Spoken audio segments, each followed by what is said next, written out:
মহরম মাসের এই খিচুড়িটা খেতে অনেক মজা লাগে। এক আন্টি আমাকে শিখিয়েছিলেন, উনি যে এখন কোথায় আছে আমি জানি না।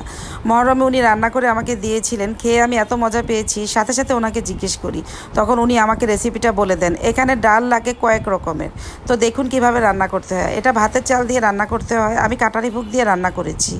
তারপর একটা পাতিলে আপনারা তেল দিয়ে দিবেন, তেল দিয়ে এখানে বেশি করে পেঁয়াজ কুচি দিয়ে দিবেন, দিয়ে এখানে আপনারা আদা রসুন বাটা একটু বেশি পরিমাণে দিবেন, হলুদ গুঁড়া দিবেন, দিয়ে নাড়াচাড়া করে চাল দিয়ে দিবেন। চালের সাথে বুটের ডাল, মুগ ডাল, মুসুর ডাল, খেসারির ডাল দিয়ে দিবেন। আমি 1 কাপ পরিমাণে সব নিয়েছি, দিয়ে ভালো মতো কষিয়ে নেবেন, এলাচি দারচিনি সহ লবণ স্বাদ মতো দিয়ে কষিয়ে নিয়ে তারপর আপনারা গরম পানি অ্যাড করে দিবেন যতটুকু দরকার।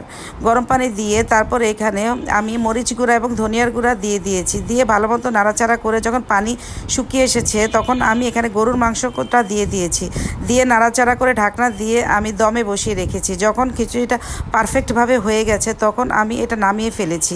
এই ইয়াম্মি খিচুড়িটা আপনারা রান্না করে প্লিজ দেখতে পারেন।